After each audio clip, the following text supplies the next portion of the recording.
దేవునికి స్తోత్రం. హల్లెలూయా, హల్లెలూయా, హల్లెలూయా. మరొక్కసారి దేవుని వాక్యాన్ని మీతో పంచుకోవడానికి దేవుడు నాకు ఇచ్చినటువంటి ఈ సమయమును బట్టి దేవుడు నామాన్ని స్తుతిస్తున్నాను. దేవుని సన్నిధిలో కూడి ఉన్నటువంటి మీ అందరికీ కూడా నా హృదయపూర్వకమైన వందనాలు తెలియజేస్తున్నాను. అందరికీ వందనాలండి. దేవునికి స్తోత్రం. హల్లెలూయా, హల్లెలూయా.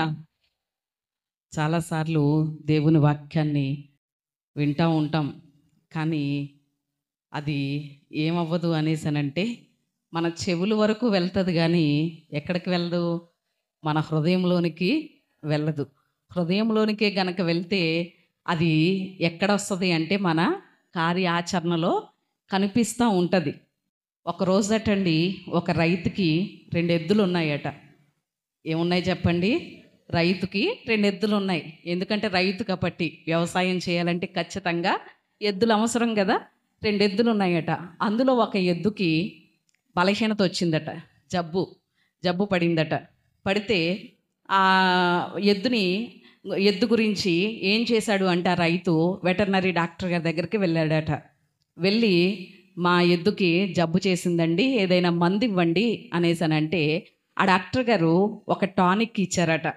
ఇది పట్టించు ఎద్దుకి అనేసని తీసుకొచ్చాడట. తీసుకొచ్చి ఆ ఎద్దుకి పట్టిస్తూ ఉంటే వెంటనే ఏం చేస్తుంది? ఊసేసిందట.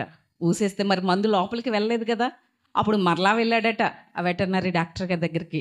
వెళ్ళి, అయ్యా మీరు ఇచ్చినటువంటి ఆ టానిక్ ఊసేస్తుంది, మా ఎద్దు తాగట్లేదు, మరి ఏం చేయమంటారు జబ్బు నిమిత్తం అనేసని అడిగారట. అడిగితే అప్పుడు ఆ డాక్టర్ గారు ఏం చేశారంటే లేహ్యాలు ఉంటాయి కదండి, ఆ లేహ్యాలు ఇంత ఉండ చుట్టి ఈ ఉండ రూపంలో వెయ్యి, ఈ మందు ఎద్దు బాగుపడుతుంది అనేసని ఇచ్చారట. ఆ ఉండ తీసుకొచ్చి ఎద్దు దగ్గర పెడతన్నాడట వేయడానికి. ఆ ఎద్దు ఇలా బిగబెట్టేసిందట పళ్ళుని, అంటే ఆ లేహ్యం ఉండని మింగకుండగా బిగబెట్టేసిందట. మరలా వెళ్ళాడట డాక్టర్ గారి దగ్గరికి. వెళ్ళి, డాక్టర్ గారు అది మింగట్లేదండి, పళ్ళు బిగబెట్టేస్తుంది, ఎలా వేయమంటారు మందు వేసుకుంటేనే ఏమవుతుంది?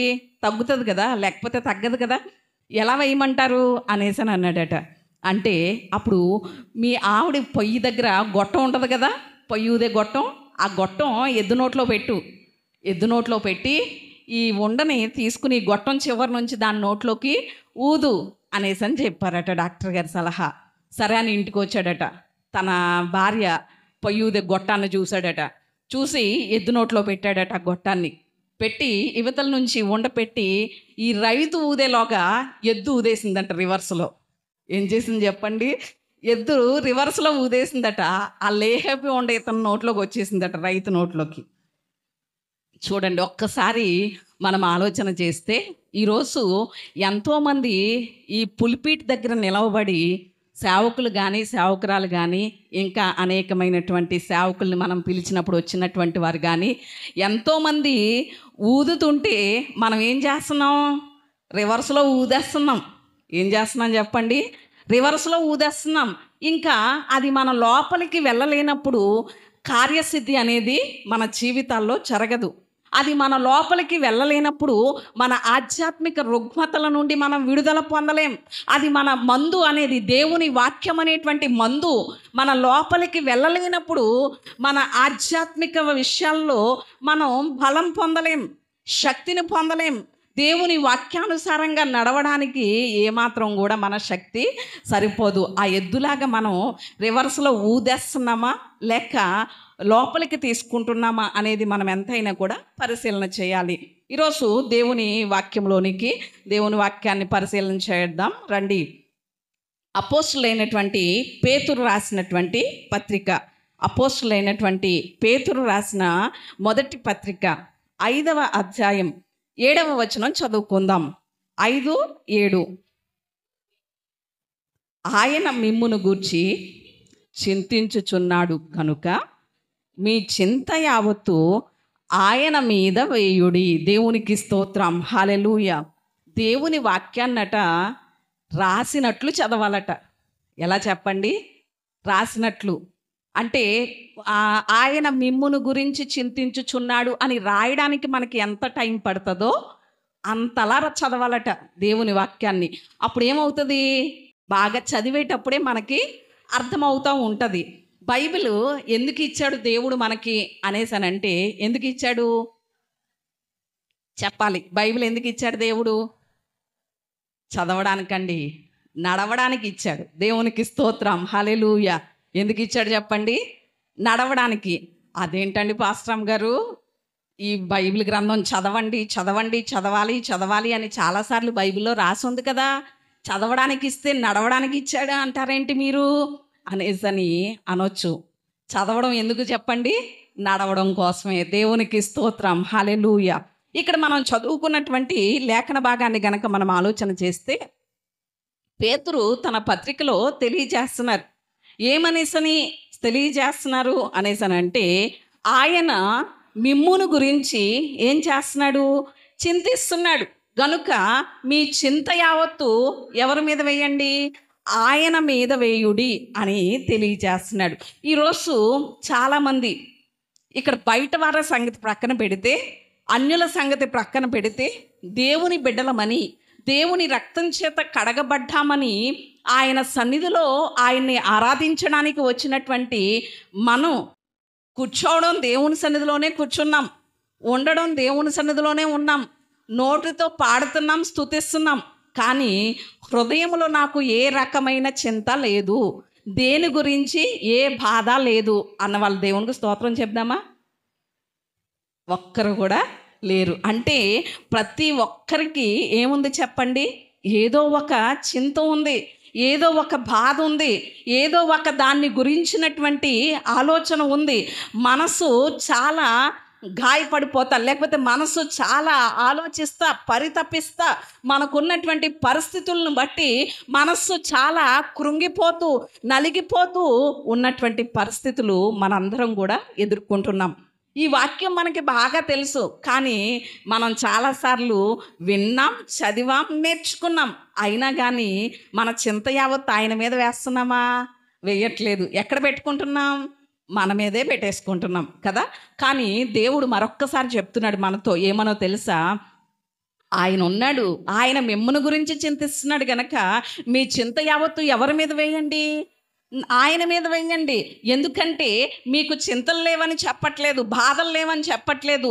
ఈ లోకంలో మనం జీవిస్తున్నాం గనుక, శరీరంలో జీవిస్తున్నాం గనుక, కుటుంబాలతో ఉన్నాం గనుక, ఏదో ఒక బాధ, ఏదో ఒక కష్టం, ఏదో ఒక ఇబ్బంది, ఏదో ఒక ఇరుకు, ఏదో ఒక సమస్య, ఏదో ఒక పోరాటం ప్రతిరోజు మనం ఎదుర్కోవలసినటువంటి పరిస్థితులు ఉంటాయి, చింతలు ఉంటాయి. బిడ్డలను బట్టి కానివ్వండి, దేన్ని బట్టి అయినా ఉంటాయి. కానీ మనకున్నటువంటి ఆ చింతలు, బాధలన్నీ ఎవరి మీద వేయమంటున్నాడు? దేవుని మీద వేయమంటున్నాడు. దేవునికి స్తోత్రం, హల్లెలూయా. ఎందుకని వెయ్యాలి? మేము చింతించకూడదా? మాకున్న పరిస్థితులను బట్టి మేము ఆలోచించకూడదా? మేము బాధపడకూడదా? అంటే చింత ద్వారా 3 జరుగుతాయి. చింత ద్వారా ఏం జరుగుతాయి చెప్పండి? 3 జరుగుతాయి. ఒకటి, చింతను బట్టి మనకేం కలుగుతుంది అంటే ఆందోళన కలిగిస్తుంది. చింత ఏం చేస్తుంది చెప్పండి? ఆందోళన. ఏ విషయం గురించి అయినా మనం చింతించామనుకోండి, ఆందోళన వచ్చేస్తూ ఉంటుంది. అయ్యో ఈ విషయం ఎలా, లేకపోతే రేపు వచ్చేస్తుంది, లేకపోతే ఈ డేట్ వచ్చేస్తుంది, ఏం చేయాలి ఈ పరిస్థితి, లేకపోతే ఈ సమస్యకి పరిష్కారం ఏంటి అని మనం చింతించినప్పుడు ఆ చింత ద్వారా మనకేమొస్తుంది చెప్పండి? ఆందోళన అనేది వస్తుంది. రెండవది ఏమవుతుంది అంటే మన ఆనందానికి అవరోధం కలిగిస్తుంది. చింత ఏం చేస్తుంది చెప్పండి? మన ఆనందానికి అవరోధం అంటే అడ్డు కలిగిస్తూ ఉంటుంది. మనం దేవునిలో ఆనందించకుండా, కుటుంబముతో ఆనందించకుండా, మన తోటి వారితో ఆనందించకుండా ఎల్లప్పుడూ చింతతో ఉండడం ద్వారా మన ఆనందానికి ఏం కలుగుతుంది చెప్పండి? అవరోధం, అడ్డుబండ అనేది ఏర్పడతా ఉంటుంది చింత మనలో పెట్టుకున్నప్పుడు. మూడవది ఏం చేస్తుంది అంటే ఈ చింత ద్వారా మన ఆధ్యాత్మిక జీవితం ఈ చింత కృంగదీసేస్తుంది. ఏం చేస్తుంది చెప్పండి? చింత మన ఆధ్యాత్మిక జీవితాన్ని కూడా కృంగదీసేస్తుంది. దేవుని మందిరానికి వెళ్ళినా, ఏముందిలే, ఈ సమస్యలకు ఏమి లేదు, పరిష్కారం లేదు, ఎంత దేవునికి ప్రార్థన చేసినా ఏముందిలే, ఈ ఇబ్బందుల నుండి విడుదల కలగట్లేదు, ఎంత దేవుని సన్నిధికి వెళ్తే ఏముందిలే అని మన ఆధ్యాత్మిక పరిపక్వ దశని, ఆధ్యాత్మికంగా ఎదగవలసినటువంటి మన స్థితిని ఈ చింత ఏం చేసేస్తుంది చెప్పండి? కృంగదీసేస్తుంది. మన ఆధ్యాత్మిక స్థితిని మరింతగా దిగజార్చేస్తుంది. కాబట్టే దేవుడు చెప్తున్నాడు, మీరు మీకున్నటువంటి చింతలు, మీకున్నటువంటి బాధలు, వాటిని బట్టి మీరేం చేయొద్దు, ఆలోచించొద్దు, చింతించొద్దు. ఆ చింతలన్నీ, మీకున్న బాధలన్నీ, మీకు సమస్యలు లేవు, బాధలు లేవు అంటలేదు దేవుడు. మీకున్న వాటినన్నిటినీ ఎవరి మీద వెయ్యండి? నా మీద వెయ్యండి అని ఆయన చెప్తున్నాడు. దేవునికి స్తోత్రం, హల్లెలూయా.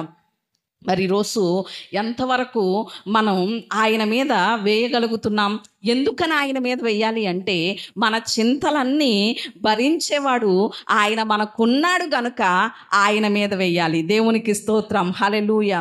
ఉదాహరణకి మనకి ఏదైనా సమస్య వచ్చిందనుకోండి, మన ఇంట్లో వారికి కానీ లేకపోతే మన బంధువుల దగ్గరికి వెళ్ళి, నా సమస్య నీ మీద వేస్తాను, భరిస్తావా అని అడిగితే ఏమంటారు చెప్పండి? మా బాధలే మేము భరించలేకపోతున్నాం, మా కుటుంబాలనే మేము చక్కబెట్టుకోలేకపోతున్నాం, మా కుటుంబాలనే మేము పోషించుకోలేకపోతున్నాం, మీ బాధలు ఎలా భరించగలుగుతాం, మీ సమస్యలు ఎలా భరించగలుగుతాం, మిమ్మల్ని ఎలాగా మేము లేవనెత్తగలుగుతాం అంటారు కదండి. ఎవరి దగ్గరికి వెళ్ళినా మన చింతలు కానీ మన బాధలు కానీ భరించేవారు ఎవ్వరూ లేరు. కానీ మన ప్రభు అయినటువంటి యేసయ్య ఏమంటున్నాడో తెలుసా? మీ చింత యావత్తు నేను భరిస్తాను, మీ బాధలన్నీ నేను భరిస్తాను, మీ సమస్యలన్నీ నేను తీరుస్తాను. కాబట్టి మీకు కలిగినటువంటి ప్రతి చింత ఎవరి మీద వేయండి? నా మీద వేయండి అంటున్నాడు. దేవునికి స్తోత్రం, హల్లెలూయా. అది ఒకవేళ ఆరోగ్యం గురించి అయినా అవ్వచ్చు. చాలామందికి దేని గురించి చింత ఉంటుందో తెలుసా? అనారోగ్య పరిస్థితిని బట్టి. అయ్యో, ఎన్నో సంవత్సరాలుగా ఈ బలహీనత నా శరీరంలో ఉంది, ఈ బలహీనతను బట్టి ఎంతో బాధపడుచున్నాను, ఎప్పుడు ఆరోగ్యం కలుగుతుంది, ఎప్పుడు సంపూర్ణ స్వస్థతతో నేను ఉంటాను అని ఆరోగ్యం గురించి చాలామంది చింతపడతా ఉంటారు, ఆలోచన చేస్తూ ఉంటారు. మరికొంతమంది అయితే ఆర్థిక ఇబ్బందులు. ఈరోజు కుటుంబాల్లో ఎక్కువ మంది నలిగిపోతున్నది దేని గురించి అంటే ఆర్థిక ఇబ్బందులను బట్టే, రుణాలను బట్టే. వారికి కలిగినటువంటి ఆ ఈ ఆర్థిక ఇబ్బందులను బట్టి ఎప్పుడు విడుదల పొందుతాం, మనశ్శాంతిగా ఎప్పుడు నిద్రపోతాం? కంటి నిండా నిద్రపోయేటువంటి పరిస్థితి ఉండదు. ఎందుకంటే ఆ రుణాలు గుర్తొచ్చేస్తూ ఉంటాయి, ఆ బాధలు గుర్తొచ్చేస్తూ ఉంటాయి. వాటిని బట్టి ఎంతో ఆలోచన, ఎప్పుడు వీటి నుండి విడుదల పొందుతామనేటువంటి చింత అనేక మంది జీవితాల్లో ఉంటుంది. మరికొంతమందికి అయితే వారి భర్తను బట్టి చింత. ఎందుకంటే అయ్యో, దేవుని సన్నిధికి నా భర్త రాలేకపోతున్నాడే, ఇంకా వ్యసనాలతో ఉన్నాడే, బంధకాలతో ఉన్నాడే, ఎప్పుడు మారుతాడు, ఎప్పుడు దేవుని సన్నిధిలో మేము కుటుంబంగా కనబడతాం, కుటుంబంగా ఎప్పుడు దేవుని సన్నిధిలో మేము ఆరాధిస్తాం, అట్టి ధన్యత ఎప్పుడు కలుగుతుంది అని వారి భర్తను బట్టి చింతించేవారు చాలామంది ఉంటారు. మరికొంతమందికి అయితే బిడ్డల భవిష్యత్తును బట్టి చింత. అయ్యో, నా బిడ్డల యొక్క భవిష్యత్తు ఏమిటి, వారి భవిష్యత్తును గురించి ఎలాంటి ప్రణాళికలు వేసుకోవాలి, ఎలా అడుగు ముందుకు వేయాలి అని బిడ్డలను గురించి చింతించేవారు చాలామంది ఉంటారు. ఇంకా వారు ఎదుర్కొనే సమస్యలను బట్టి, పోరాటాలను బట్టి ఎంతోమందికి ఎన్నో రకాలైనటువంటి చింతలు ఉంటాయి. కానీ అలాంటి చింతలు కలిగినప్పుడు మనం ఏం చేయాలి అనేసనంటే, ఆ చింతలు ఎవరి మీద వేయాలి చెప్పండి? అది దేని గురించైనా, ఆరోగ్యం గురించైనా, ఆర్థిక ఇబ్బందుల గురించైనా, భర్త గురించైనా, బిడ్డల గురించైనా, కుటుంబం గురించైనా, ఎవరి గురించైనా ఎవరి మీద వేయాలి అంటే దేవుని మీదే వేయాలి. దేవునికి స్తోత్రం, హల్లెలూయా. అందుకని అపోస్తలుడైనటువంటి పౌలు ఒక మాట తెలియజేస్తున్నాడు. రండి చూడండి. అపోస్తలుడైనటువంటి పౌలు ఫిలిప్పీలకు రాసినటువంటి పత్రిక 4వ అధ్యాయం 6వ వచనం నుండి చదువుకుందాం. దేనిని గూర్చియు చింతింపకుడి గాని ప్రతి విషయములోనూ ప్రార్థనా విజ్ఞాపనముల చేత కృతజ్ఞతాపూర్వకముగా మీ విన్నపములు దేవునికి తెలియచేయుడి. అప్పుడు సమస్త జ్ఞానమునకు మించిన దేవుని సమాధానం యేసుక్రీస్తు వలన మీ హృదయములకును మీ తలంపులకును కావలి ఉండును. దేవునికి స్తోత్రం, హల్లెలూయా. ఇక్కడ పౌలు గారు తెలియచేసినటువంటి మాట ఫిలిప్పీలో ఉన్నటువంటి సంఘానికి ఏమనో తెలుసా? మీకు ఎన్ని పరిస్థితులున్నా, ఎన్ని ఇబ్బందులున్నా, ఎన్ని బాధలున్నా, దేన్ని బట్టి మీరేం చేయొద్దు, చింతపడవద్దు. కానీ ప్రతి విషయంలోనూ మీరేం చేయండి, దేవునికి తెలియచేయండి మీ చింత, మీ బాధలన్నీ కూడా ఆయన మీద వేయండి. అప్పుడు ఏం చేస్తాడు అంటే సమస్త జ్ఞానమునకు మించిన దేవుని సమాధానం మీ తలంపులకి కావలి ఉండి మిమ్మల్ని నడిపిస్తుంది. ఇక్కడ సమస్త జ్ఞానం అంటే మనకి చింతలు వచ్చినప్పుడు, బాధలు వచ్చినప్పుడు సమస్త జ్ఞానమునకు మించిన దేవుని సమాధానం అంటే ఇక్కడ ఈ విషయం మనం ఎంతైనా ఆలోచన చేయాలి. సమస్త జ్ఞానము అంటే చాలాసార్లు మనకున్న పరిస్థితులను బట్టి దేవుని మీద ఆధారపడకుండా, మన చింత యావత్తు దేవుని మీద వేయకుండా ఏం చేస్తామో తెలుసా? మన ప్రయత్నాలు మనం చేస్తాం. సమస్త జ్ఞానం అన్నాడు కదా, అంటే మన జ్ఞానాన్ని ఉపయోగించి మన బాధలు పోగొట్టుకోవడానికి, మన సమస్యల నుండి విడుదల పొందడానికి, మన సమస్యలకు పరిష్కారం దేనితో ఆలోచిస్తాం? మన జ్ఞానముతో ఆలోచిస్తూ ఉంటాం. మన ప్రయత్నాలు ఏవో మనం చేస్తూ ఉంటాం. ఇంకొంతమంది ఏం చేస్తారు అంటే ఇతరులను ఏం చేస్తూ ఉంటారు? సలహాలు అడుగుతూ ఉంటారు, సంప్రదింపులు చేస్తూ ఉంటారు, ఇతరులను ఆలోచిస్తూ ఉంటారు. కానీ ఇక్కడ ఏమనుందో తెలుసా? మన సమస్త జ్ఞానమునకు మించిన దేవుని సమాధానం అంటే మన చింత యావత్తుకి, మనం ఎదుర్కొనే సమస్యలకు, మనం ఎదుర్కొనే బాధలకు దేవుని యొక్క సమాధానం మనం పొంది మన హృదయాలకు, మన తలంపులకి నెమ్మది కలగాలి అంటే సమస్త జ్ఞానాన్ని మనం ఆలోచన చేయకూడదు. అంటే మన ప్రయత్నాలు ఏవో మనం చేయకూడదు, ఇతరులను సంప్రదింపులు సలహాలు అడగడం కాదు. కానీ ఏం చేయాలి అంటే దేవుని మీదే వేయాలి. దేవునికి స్తోత్రం. మనం అనొచ్చు, మీరు అనొచ్చు, లేకపోతే ఏంటండి పాస్టర్ అమ్మగారు దేవుని మీద వెయ్యండి అంటున్నారు, ఇన్ని సంవత్సరాల నుంచి, ఉదాహరణకి 1 సంవత్సరం నుంచి నేను ఈ బాధతో బాధపడుతున్నాను, దేవుని మీదే వేశాను, మరి ఇంకా నాకు జవాబు రాలేదే, దేవుని దగ్గర నుంచి సమాధానం రాలేదే మరి అనేసి అని అనవచ్చు. లేకపోతే 2 సంవత్సరాల నుంచి అండి, లేకపోతే మహా అయితే ఒక 10 సంవత్సరాల నుంచి నేను ఈ బాధలతో బాధపడుతున్నాను, దేవుని మీదే వేస్తున్నాను, దేవుని మీదే ఆధారపడుతున్నాను, దేవునికే అప్పగించాను నా సమస్య, దేవునికే అప్పగించాను నా భర్తని, దేవునికే అప్పగించాను నా ఆరోగ్యాన్ని, మరి నాకు ఇంకా దేవుడు సమాధానం ఇవ్వలేదే అనేసని గనక మనం అడిగితే దేవుడు ఏమైనా చేతకానివాడు అనుకుంటున్నారా? ఒకవేళ ఆలస్యం అయిందని ఆయన చేయలేనివాడా అంటే కాదు. ఒకవేళ 1 సంవత్సరం నుంచి, 2 సంవత్సరాల నుంచి, మహా అయితే 10 సంవత్సరాల నుంచి నువ్వు ఎదురు చూస్తున్నావేమో, కానీ నీ సమస్యకు తప్పక పరిష్కారం ఇచ్చే దేవుడు, ఆయనకు అసాధ్యమైంది ఏదీ లేదు. మరి అలాగునని గనక మనం ఆలోచన చేస్తే ఇశ్రాయేలీయులు ఎన్ని సంవత్సరాలు ఎదురు చూశారు దేవుని సమాధానం కోసం? 430 సంవత్సరాలు. దేవునికి స్తోత్రం, హల్లెలూయా. ఎన్ని సంవత్సరాలు ఎదురు చూశారు చెప్పండి? 430 సంవత్సరాలు. ఇశ్రాయేలీయుల యొక్క సమస్య 430 సంవత్సరాల నాటిది. ఇశ్రాయేలీయుల యొక్క బాధ, వారి చింత. మరి దేవుడు విడుదల ఇవ్వలేదా? ఆ సమస్యకు పరిష్కారం చూపలేదా? ఆ చింత యావత్తు ఆయన మీద వేసినప్పుడు వారిని విడిపించి దేవుడు వాగ్దానము చేసినటువంటి ఆ వాగ్దానాన్ని వారి జీవితంలో నెరవేర్చలేదా? ఒక్కసారి ఆలోచన చేయండి. ఇశ్రాయేలీయులకు పట్టినంత సమయం మనకేమీ దేవుడు పట్టించడు. కానీ కాకపోతే విషయాన్ని గుర్తు చేస్తున్నాను. ఇశ్రాయేలీయులు 430 సంవత్సరాల నాటి సమస్యను కూడా దేవుడు ఏం చేసేసాడు? క్షణంలో తీర్చేశాడు కదా. మరి ఈరోజు మన చింత యావత్తును గనక దేవుని మీద గనక వేయగలిగితే, మన జ్ఞానం మీద కానీ, ఇతరుల సలహాలు, సంప్రదింపులు, ఆలోచనల మీద కాకుండా దేవుని మీద పూర్తిగా మనం ఆధారపడగలిగితే దేవుడు ఖచ్చితంగా ఏమిస్తాడు చెప్పండి? ఆయన సమాధానాన్ని ఇస్తాడు. అందుకని యోహాను సువార్త 14వ అధ్యాయం 27వ వచనంలో చూస్తే అక్కడ యేసయ్య స్వయంగా మాట్లాడిన మాట మనకి కనిపిస్తుంది. ఏంటి అది అనేసనంటే, నా శాంతినే మీకు అనుగ్రహిస్తున్నాను, లోకం ఇచ్చినట్టుగా కాదు అంటున్నాడు. అంటే లోకంలో మనం చేసే ప్రయత్నాలను బట్టి, లోకంలో మనం ఇతరుల సలహాలు, ఆలోచనలు, సంప్రదింపులు చేయడాన్ని బట్టి ఏదో కొంత పరిష్కారం అని అనిపించవచ్చు. కానీ ఏం కలగదు? సంపూర్ణంగా పరిష్కారం కలగదు. అందుకనే దేవుడు అంటున్నాడు, లోకం ఇచ్చేటట్టుగా ఇవ్వను నేను. ఒకవేళ లోకం ఇచ్చినప్పుడు ఆ సమస్య ఇవాళ కనిపించవచ్చు, రేపు ఇవాళ కనిపించకపోవచ్చు, రేపు కనిపించవచ్చు. మరలా ఈరోజు ఆ సమస్య నుండి తీరి రేపు మరలా మొదలవ్వచ్చు. కానీ లోకం ఇచ్చేటట్లుగా కాదు. నీ ప్రయత్నాలు చేసుకుని నువ్వు విడుదల పొందావే, అలా కాదు. ఎవరో సలహా ఇచ్చినట్లుగా నువ్వు వెళ్ళావే, అలా కాదు. నా శాంతిని, నా సమాధానాన్ని నేనేం చేస్తాను, మీకు ఇస్తాను అని దేవుడు మాట్లాడుతున్నాడు.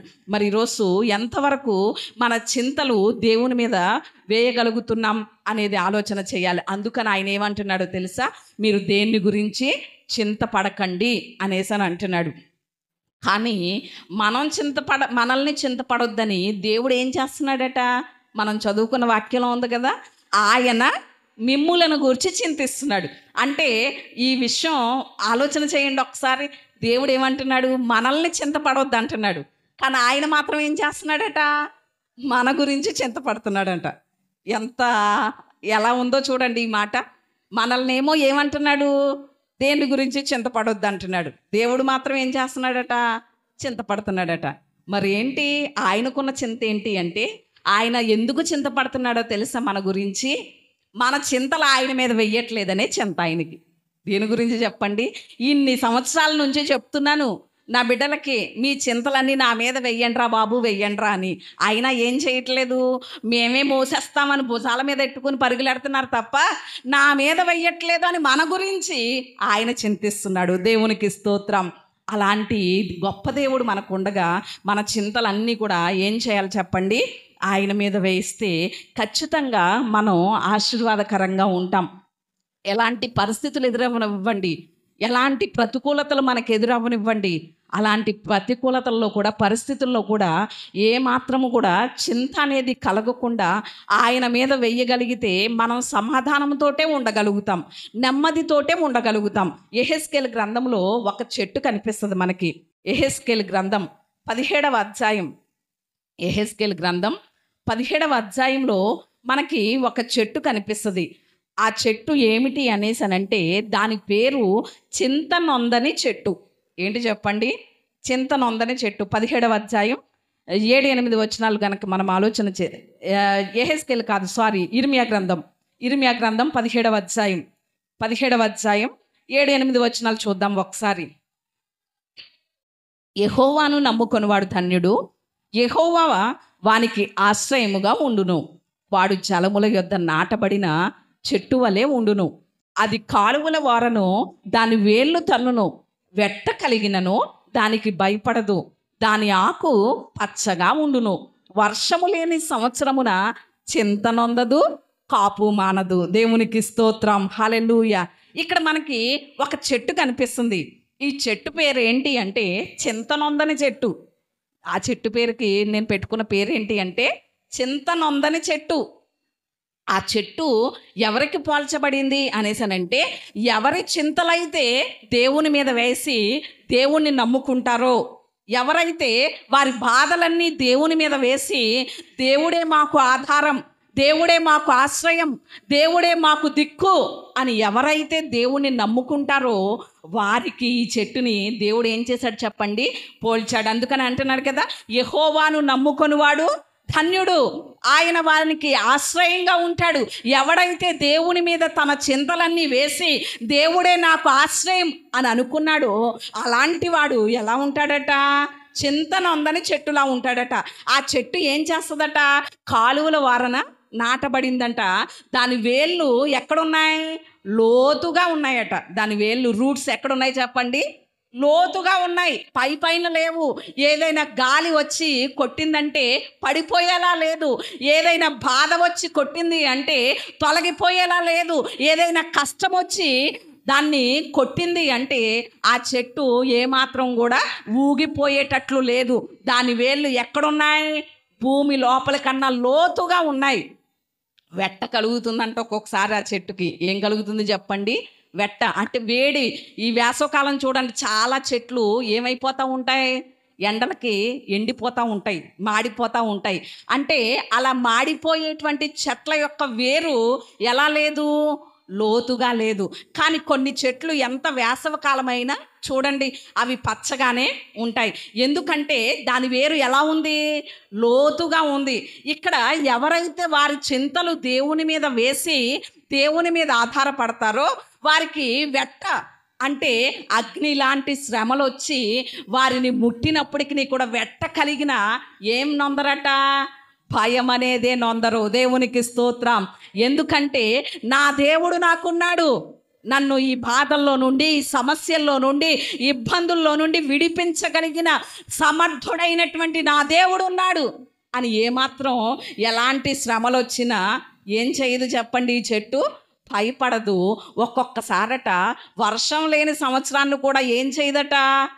కాపు మానదట. ఏం చేయదు చెప్పండి? వర్షం లేని సంవత్సరాన్ని కొన్ని చెట్లు ఏమైపోతాయి? కాపు కాయవు. ఎందుకంటే వర్షం లేదు గనుక. కరువు. కానీ ఈ చెట్టు మాత్రం ఏం చేయదు చెప్పండి? కాపు అనేది మానదు. ఎలాంటి కరువు లాంటి పరిస్థితులు మన కుటుంబాన్ని అనుమతించిన, ఎలాంటి క్షామము మన కుటుంబాల్లోకి వచ్చినా కూడా ఏమాత్రము మనం ఆత్మీయ ఫలాలు ఏం చేయకుండా ఉండం చెప్పండి? ఫలించకుండా ఉండం. వర్షం లేదనేటువంటి చింత నొందదట ఈ చెట్టు. ఎవరు ఈ చెట్టు అంటే మనమే. ఎవరైతే వారి చింతలన్నీ దేవుని మీద వేయగలుగుతారో, ఎవరైతే వారి చింత యావత్తూ దేవుని మీద వేసి దేవుని వైపు చూడగలుగుతారో వారే చింత నొందని చెట్టుగా ఉన్నారు. దేవునికి స్తోత్రం. అన్నీ బాగున్నప్పుడు ఆనందించేవాడు అన్యుడట. ఏంటి చెప్పండి? అన్ని పరిస్థితులు బాగున్నాయి అనుకోండి, బియ్యం పెట్టిన నిండా బియ్యం ఉండి, చేతి నిండా డబ్బులుండి, అన్ని పరిస్థితులు బాగున్నప్పుడు ఆహాహా అని 32 పళ్ళు బయట పెట్టి నవ్వుతూ ఉండేవాడు ఎవడట? అన్యుడట. కానీ ఏ పరిస్థితి బాగోలేదు, ఏ పరిస్థితి అనుకూలంగా లేదు, అన్నీ ప్రతికూల పరిస్థితులే, అన్నీ అననుకూలమైన పరిస్థితులే. కానీ అలాంటప్పుడు ఆనందించేవాడే ధన్యుడు. దేవునికి స్తోత్రం. హల్లెలూయా. ఎవరు చెప్పండి? ధన్యుడు. ప్రతికూలతలు, ఇబ్బంది వచ్చినా సరే పర్వాలేదులే, ఇరుకొచ్చినా సరేలే పర్వాలేదులే, ఏ సమస్య వచ్చినా సరే, ఏ ఇబ్బంది వచ్చినా సరే పర్వాలేదని నవ్వుతూ ఉంటాడు. చూసారా? వారినే ఏమంటారు? ధన్యుడు అంటే ఆనందమయుడు. ఏ మాత్రము కూడా వారి దగ్గర నుంచి ఆ ధన్యతను ఎవ్వరూ త్రోసివేయలేరు. ఈరోజు అన్ని పరిస్థితులు బాగున్నప్పుడు మనం ఆనందిస్తే అన్యులతో సమానం. కానీ ప్రతికూల పరిస్థితుల్లో కూడా, అననుకూల పరిస్థితుల్లో కూడా ఆనందించేవాడే ధన్యుడు. మరి ఈరోజు మనము ఎలాగున్నాం అనేది ఆలోచన చెయ్యాలి. ఒక వ్యక్తిని నేను చూపిస్తాను. చింత నొందని చెట్టుగా ఎలాంటి పరిస్థితులు ఎదురైనా ఆ వ్యక్తి ఎలా ఉన్నాడో, తన జీవితాన్ని, తన భక్తి జీవితాన్ని ఎలా కాపాడుకుని, ఎలా దేవునిపై తన చింత యావత్తు వేసి ఎలా విడుదల పొందాడో ఒక వ్యక్తిని మనం ఈరోజు ఆలోచన చేసుకుని మన మాటలు ముగించుకుందాం. మనకి బాగా పరిచయమైనటువంటి వ్యక్తి. ఆదికాండంలోనికి రండి. ఆదికాండంలోకి గనక వస్తే ఆ వ్యక్తి గురించి గనక మనం ఆలోచన చేస్తే ఆ వ్యక్తికి ఎన్నో చింతలు. ఈరోజు మనం ఎదుర్కొనేటువంటి బాధలను బట్టి, చింతలను బట్టి, ఇబ్బందులను బట్టి మనం ఏమనుకుంటామో తెలుసా? అయ్య బాబోయ్, లోకంలో ఎవ్వరూ లేనట్లు దేవుడు నాకే ఏం పెట్టేశాడు? ఇన్ని బాధలు పెట్టేశాడు, నాకే ఇన్ని సమస్యలు పెట్టేశాడు, నాకే ఇన్ని కష్టాలు పెట్టేశాడు అని ఎవరికి వాళ్ళమే అనుకుంటాం. అవునంటారా కాదంటారా? నా మట్టుకు నేను అలా అనుకుంటాను. కానీ మీ బాధ వచ్చి నాతో చెప్పారనుకోండి, అప్పుడు ఏమనిపిస్తుందో తెలుసా? ఓహో, నాకన్నా ఎక్కువ వాళ్ళే బాధపడుతున్నారే, అయ్యో నాకు ఈ కొంచెం బాధే, వాళ్ళకి ఇంకా ఎక్కువ బాధ. ప్రభువా నీకు స్తోత్రం అంటాను నేను. అవునా కదా చెప్పండి? కానీ మీ బాధలు నాకు తెలియలేనప్పుడు మాత్రం ఏమనిపించింది నాకు? అయ్యి బాబోయ్, లోకంలో ఉన్న బాధలన్నీ, లోకంలో ఉన్న కష్టాలన్నీ నాకే వచ్చేసినాయి అనేసి అని అనుకుంటాం కదా. కానీ ఈ భక్తుడిని గనక మనం ఆలోచన చేస్తే ఆ భక్తుడికి వచ్చినటువంటి కష్టాలు, బాధలు మనం ఎవ్వరం కూడా అనుభవించలేదు. అలాంటి పరిస్థితుల్లో కూడా ఏ మాత్రము చింతను అందలేదు. దేవుని మీదే తన చింత యావత్తు వేశాడు. ఆ భక్తుడు ఎవరో మనం ఆలోచన చేస్తే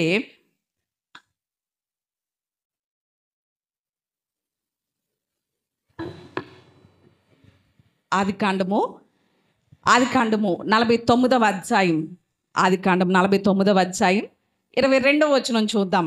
49:22. యోసేపు ఫలించడి కొమ్మ, ఊట యొద్ద ఫలించడి కొమ్మ. దేవునికి స్తోత్రం, హల్లెలూయా. ఇక్కడ మనం చదువుకున్నటువంటి మాటలో చింతనొందని చెట్టుగా, ఏ పరిస్థితి అయినా కూడా చింతనొందకుండా ఉన్నటువంటి ఒక చెట్టుకు పోల్చబడినటువంటి వ్యక్తిని మనం ఆలోచన చేస్తున్నాం. ఆ వ్యక్తిని గురించి కూడా బైబిల్ గ్రంథం ఏమని సెలవిస్తుందో తెలుసా? యోసేపు ఎవరట? ఫలించడి కొమ్మ, ఊట యొద్ద ఫలించడి కొమ్మ అని యోసేపును గురించి తన తండ్రి దీవిస్తున్నప్పుడు ఆ దీవెన వచనాల్లో చెప్పినటువంటి మాట ఇది. అంటే యోసేపుకి కష్టాలు రాలేదంటారా? ఇబ్బందులు రాలేదంటారా? సమస్యలు రాలేదంటారా? అందుకనే ఫలిస్తూ పల్లికలిస్తూ ఉన్నాడా? కాదు కదా. యోసేపు ఎలాంటి పరిస్థితులు ఎదుర్కొన్నాడో, అయినా తన చింత యావత్తు దేవుని మీద ఎలా వేశాడో ఒక 5 మాటలు నేను చెప్పి నా మాటలు ముగిస్తాను. ఈ ఆదికాండంలో కనుక మనం ఆలోచన చేస్తే, ఆదికాండంలో ఎన్ని అధ్యాయాలు? మొత్తం 50 అధ్యాయాలు. 50 అధ్యాయాల్లో 13 అధ్యాయాల్లో యోసేపును గురించి వ్రాయబడింది. ఎన్ని అధ్యాయాలు చెప్పండి? 13 అధ్యాయాల్లో యోసేపును గురించి వ్రాయబడింది. ఆదికాండం స్టార్టింగ్ దేవుడు సృష్టిని చూసి ఆనందించాడు కదా. తాను చేసిన సృష్టి క్రమాన్ని చూసి, సృష్టి యావత్తును చూసి ఆనందించాడు. ఆదికాండంలో స్టార్టింగ్లో సృష్టిని చూసి దేవుడు ఎలా ఆనందించాడో, అలాగే సృష్టిలో దేవుడు చేసినటువంటి మనిషి అయిన యోసేపును కూడా చూసి దేవుడు ఆనందించాడు. దేవునికి స్తోత్రం. ఎందుకనేసనంటే ఆయన యొక్క చింత యావత్తు దేవుని మీద వేశాడు కనుక దేవుడు ఆనందించాడు. మరి ఈరోజు మనల్ని బట్టి ఆయన చింతిస్తున్నాడా? ఇంకా చింత నా మీద వెయ్యట్లేదురా బాబు అని చింతిస్తున్నాడా? మనల్ని బట్టి ఆనందిస్తున్నాడా అనేది ఎంతైనా కూడా ఆలోచన చేయాలి. ఇక్కడ యోసేపు ఫలించడి కొమ్మగా ఉన్నాడు. ఎలాంటి ప్రతికూల పరిస్థితులు వచ్చినా, ఎలాంటి ఇబ్బందులు వచ్చినా, ఎలాంటి కష్టాలు వచ్చినా కూడా దేవుని మీదే ఆధారపడిన వాడిగా ఉన్నాడు. అలాగున యోసేపు ఫలించడి కొమ్మగా, కష్టాల్లో కూడా ఫలించే కొమ్మగా, వర్షం లేని సంవత్సరంలో కూడా కాపు మానకుండా ఫలించే కొమ్మగా ఉండడానికి యోసేపులో ఉన్నటువంటి మొట్టమొదటి కారణం ఏమిటి అనేసినంటే, మొట్టమొదటిగా యోసేపు ఎలా జీవించాడు అంటే నీతిగా జీవించాడు. ఎలా జీవించాడు చెప్పండి? నీతిగా జీవించాడు. తన అన్నదమ్ముల దగ్గర ఉన్నప్పుడు, తండ్రి దగ్గర ఉన్నప్పుడు, యోసేపు అన్నదమ్ములు ఎంతమంది? మొత్తం 12 మంది కదండి. 12 మందిలో అన్నగారులు 10 మంది కూడా ఎలా ఉండేవారు అనేసనంటే చాలా వెకిలి చేష్టలు చేస్తూ ఉండేవారు. తండ్రితో ఎప్పటికప్పుడు అబద్ధాలు ఆడేస్తూ ఉండేవారు. ఒకరికొకరు కొట్టుకుంటూ ఉండేవారు. ఒకరికొకరు దెబ్బలాడుకుంటూ ఉండేవారు. ఒకరి మీద ఒకరు చాడీలు చెప్పుకుంటూ ఉండేవారు. ఇలాంటి వెకిలి చేష్టలు చేస్తూ ఉండేవారు యోసేపు యొక్క అన్నగారులందరూ. కానీ యోసేపు వారి మధ్యలో నివసిస్తున్నా కూడా ఎలా జీవించేవాడు? నీతిగానే జీవించేవాడు. దేవునికి స్తోత్రం. ఈరోజు మన ఎదుట ఎంతోమంది కనిపించవచ్చు. కొండాలు మోసేవారు, మోసం చేసేవారు, అబద్ధాలు చెప్పేవారు, చాడీలు చెప్పేవారు ఎంతోమంది ఉండొచ్చు. కానీ మన మట్టుకు మనం వారి మధ్యలో ఎలా ఉండాలి చెప్పండి? నీతిగానే జీవించాలి. యోసేపు ఎలాగున నీతిగా జీవించాడో అలా జీవించాలి. నేను సమయాన్ని బట్టి ముందుకు వెళ్తున్నాను. రెండవదిగా యోసేపును గురించి ఆలోచన చేస్తే, యోసేపు నిబ్బరంగా జీవించాడు. ఎలా జీవించాడు చెప్పండి? నిబ్బరంగా. నిబ్బరం అంటే ఏంటంటే తన చింత యావత్తు ఎవరి మీద వేశాడు? దేవుని మీద వేసి నిబ్బరంగా ఉన్నాడు. ఒకసారి యోసేపు పరిస్థితులు నేను మీకు చూపిస్తాను రండి. యోసేపు పరిస్థితులు చూపిస్తేనే కానీ మనకు అర్థం కాదు. ఆదికాండము 37వ అధ్యాయం, ఆదికాండం 37:4 చూడండి ఒకసారి. 37:4. అతని సహోదరులు తమ తండ్రి అతనిని అందరికంటే ఎక్కువగా ప్రేమించుట చూచినప్పుడు వారు అతని మీద పగబట్టి, మొట్టమొదటిగా తన అన్నగారులే, ఇంట్లో వాళ్ళే ఏం చేశారట? యోసేపు మీద పగపట్టారట.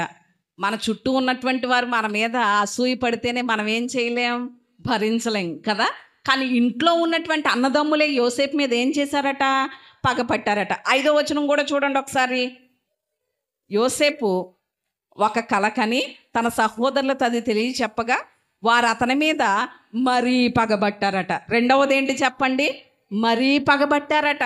ముందు పగ అనేది కొంతవరకు ఇదంటే, ఇప్పుడు తన సహోదరులు ఏం చేశారట? మరీ పగబట్టేశారట అతని మీద. అలాగే 8వ వచనం కూడా చూడండి ఒకసారి.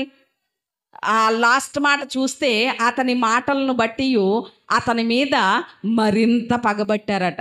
ఫస్ట్ ఏమో ఏంటి, పగపట్టారు. రెండవది మరీ పగబట్టారు. మూడవది మరింత పగబట్టేశారట. అంటే చూడండి, కుటుంబంలో ఉన్నటువంటి వారే, రక్త సంబంధికులే, రక్తం పంచుకుని పుట్టినటువంటి వారే యోసేపు మీద అలాంటి పగపట్టినటువంటి పరిస్థితులు యోసేపు అనుభవించాడు తన కుటుంబంలో. 11వ వచనం చూడండి ఒకసారి. అతని సహోదరులు అతని యందు అసూయపడ్డారట. ఈరోజు మన మీద ఎవరైనా అసూయపడే వారి వల్ల మనకి క్షేమం కలుగుతుందా, కీడు కలుగుతుందా? కీడే కలుగుతుంది కదా. తన కుటుంబంలో ఉన్నటువంటి తన సహోదరులు అతని మీద మరింత పగపట్టి తర్వాత ఏం చేశారు చెప్పండి? 4వదిగా అసూయపడ్డారు. అసూయపడ్డమే కాదు, అసూయ ద్వారా తనకి కలిగించినటువంటి కీడు ఎలాంటిది అంటే 37:24 చూడండి ఒకసారి. అతన్ని పట్టుకుని ఆ గుంటలో ఏం చేశారు చెప్పండి? పడద్రోసేశారు. అంటే వారికి ఉన్నటువంటి పగను బట్టి, అసూయను బట్టి తమ్ముని తీసుకెళ్ళి ఏం చేశారు? గుంటలో పడేశారు. గుంటలో పడేయడమే కాదు, అక్కడ మనం 37లో మరొక మాట చూస్తే ఆ దారిని వెళ్తున్నటువంటి ఇస్మాయేలుకి ఏం చేశారు చెప్పండి? 25లో చూస్తే అతన్ని ఏం చేశారు? అమ్మేశారు. ఇస్మాయేలుకి అమ్మేశారు. అమ్మేస్తే ఆ ఇస్మాయేలుని తెచ్చి మరి ఒక్కరికి అమ్మేశారు. ఈ ఇస్మాయేలీలకు వీళ్ళేమో 20 వెండి నాణాలకు అమ్మేస్తే ఆ ఇస్మాయేలీలు పోతిఫర్కి అమ్మేశారు. ఎన్నికి? 30 వెండి నాణాలకి. అంటే చూడండి, యోసేపు యొక్క జీవితం ఎన్ని కష్టాల గుండా, ఎన్ని బాధల గుండా, ఎంత పగ పన్నిన వారి మధ్యలో, అసూయపడే వారి మధ్యలో ఎన్ని కష్టాలతో ఉందో చూడండి. ఎంత బాధాకరమైనటువంటి జీవితం. తన దేశాన్ని విడిచి, తన తల్లిదండ్రులను విడిచి, తన అన్నదమ్ములను విడిచి పరాయి దేశానికి ఎలా అమ్ముడిపోయాడు చెప్పండి? ఒక బానిసగా అమ్ముడిపోయినటువంటి జీవితం. మరి ఇంత కష్టం మనకు వచ్చిందా? మన కుటుంబాల్లో? లేదు కదా. ఇంత కష్టమైన పరిస్థితుల్లో కూడా యోసేపు ఎలా ఉన్నాడు చెప్పండి? ఎలా ఉన్నాడు? నిబ్బరంగా ఉన్నాడు. దేవునికి స్తోత్రం. నిబ్బరంగా ఉండడం అంటే తనకు కలిగిన కష్టాలు, తనకు కలిగిన బాధలు, తన చింత యావత్తు ఎవరి మీద వేశాడు? దేవుని మీదే వేశాడు. తన ప్రయత్నాలు ఏం చేయలేదు. గుంటలో నుంచి పైకి రావడానికి ప్రయత్నం చేయలేదు. ఇస్మాయేలును తీసుకెళ్ళిపోతా ఉంటే తప్పించుకోవడానికి ప్రయత్నం చేయలేదు. అమ్మేస్తుంటే అక్కడి నుంచి పారిపోవడానికి ప్రయత్నం చేయలేదు. తన ప్రయత్నం కానీ, లేకపోతే ఇతరులని సలహాలు అడగడం కానీ చేయలేదు. ఇతరులని సలహాలు అడగడానికి కూడా ఎవరున్నారు యోసేపుకి? మనకంటే చుట్టూ అందరూ ఉన్నారు కాబట్టి సలహాలు అడుగుతూ ఉంటాం, ఎవరొకరిని ఆలోచన అడుగుతూ ఉంటాం. యోసేపుకి ఎవరున్నారు? ఎవ్వరూ లేరు. ఒంటరి వాడే. కొన్నిసార్లు మనం ఒంటరిగా ఉండడం కూడా మనకి క్షేమమే. అవునంటారా కాదంటారా? యోసేపు ఒంటరిగా ఉన్నాడు కాబట్టి ఎవరి మీద ఆధారపడ్డాడు? దేవుని మీద ఆధారపడ్డాడు. ఈరోజు మన చింత యావత్తు దేవుని మీద వెయ్యట్లేదు అంటే, దేవుని మీద ఆధారపడట్లేదు అంటే కారణం ఏంటో తెలుసా? మనం ఒంటరిగా ఉండట్లేదు కనుక. మన చుట్టూ చాలామంది ఉంటున్నారు కాబట్టి వాళ్ళ సలహాలు తీసుకుంటున్నాం, ఆలోచనలు తీసుకుంటున్నాం. అదే గనక మనం ఒంటరిగా ఉంటే ఎప్పుడో దేవుని మీద ఆధారపడిపోదు, దేవుడు ఎప్పుడో విడుదల ఇచ్చేదుడు. అవునంటారా కాదంటారా? అవును. అంటే ఈరోజు యోసేపు ఒంటరిగా ఉన్నాడు. దేవుని మీద ఏం చేస్తున్నాడు చెప్పండి? ఆధారపడుతున్నాడు. అందుకని ఎలా ఉన్నాడు అంటే, ఏ పరిస్థితులు అయినా, ఎంత చింత అయినా, ఎన్ని కష్టాలైనా, ఎన్ని బాధలైనా, ఇంట్లో వాళ్ళే శత్రువులుగా మారినా, పగపట్టినా, ద్రోహం చేసినా, మోసం చేసినా, కీడు చేసినా కూడా నా దేవుడు నన్ను విడిచిపెట్టడు, నా దేవుడు నాకున్నాడు అనేటువంటి నిబ్బరముతో, నిశ్చయతతో ఉన్నాడు. మరి ఈరోజు ఎంతవరకు మనం నిబ్బరంగా ఉండగలుగుతున్నాం అనేది ఎంతైనా ఆలోచన చేయాలి. రిచర్డ్ ఉరుంబ్రాండ్ అనేటువంటి ఒక వ్యక్తి ఉన్నారు. ఆయన దేవుణ్ణి అంగీకరించినటువంటి వ్యక్తి. ఆయన దేవుణ్ణి అంగీకరించారని ఆయన్ని పట్టుకెళ్ళి జైల్లో వేసేశారు. ఏం చేశారు చెప్పండి? జైల్లో వేసేశారు. జైల్లో వేసేసి ప్రతిరోజు ఒక నినాదం పెడతారు వాళ్ళు. నక్సలైట్ కమ్యూనిజం వాళ్ళు ఒక నినాదం పెడతారు. ఏమనేసారంటే, Jesus Christ is false, communism is reals అనేటువంటి నినాదం. ఇప్పుడు ఉదాహరణకి మన ఇంట్లో టేప్ రికార్డర్ పెట్టుకున్నాం అనుకోండి, పాటలు ఎలా వస్తూ ఉంటాయో అలాగున ఒక నినాదం పెడతా ఉంటారు. రోజుకి 2 గంటలు ఆ నినాదం పెట్టేవారట వీళ్ళు. జీసస్ క్రైస్ట్ ఈజ్ ఫాల్స్ అంటే యేసుక్రీస్తు అబద్ధం, కమ్యూనిజమే నిజం అనేటువంటి నినాదం పెట్టేవారట 2 గంటలు ఈయన ఉన్నటువంటి ఆ జైల్ రూమ్లో పెట్టేవారట. అయినా మనకి ఒక్కసారి వినండి, ఒకసారి చూడండి, ఏదైనా పాట విన్నాం అనుకోండి, ఆ పాట 2-3 సార్లు వినేసరికి మన నోట్లో వచ్చేస్తూ ఉంటుంది కదా. అలాగున 2 గంటలు పెట్టేవారట ఈ నినాదం అతని రూమ్లో మైక్లో వేసి. కానీ ఆయన మనసు మారేది కాదట. అప్పుడు ఈరోజు 2 గంటలు పెట్టాం కదా, అయినా ఏమీ చలించట్లేదు, రేపు ఇంకో 2 గంటలు పెంచుదాం అని 4 గంటలు పెట్టేవారట. అయినా కూడా రిచర్డ్ ఊరుంబ్రాండ్ ఏమీ చలించేవాడు కదట. అలాగున కొన్ని రోజులకి ఎన్ని గంటలు పెట్టేవారో తెలుసా? రోజుకి 24 గంటలు అంటే 17 గంటలు పెట్టేవారట. ఏంటి? Jesus Christ is false, communism is reals అనేటువంటి నినాదం అదే ఇంకా మోగుతూ ఉండేది. జీసస్ క్రైస్ట్ ఈజ్ ఫాల్స్, యేసుక్రీస్తు అబద్ధం, కమ్యూనిజం నిజం, యేసుక్రీస్తు అబద్ధం, కమ్యూనిజం నిజం, ఇంకెలా చెప్తానే ఉంటుంది అది. ఆ నినాదం 17 గంటల సేపు వేసేవారట అతని దగ్గర. అయినా కూడా ఆయన ఏం చేయలేదు, చలించలేదు. ఒకరోజు జైలు నుంచి విడుదలయ్యారట.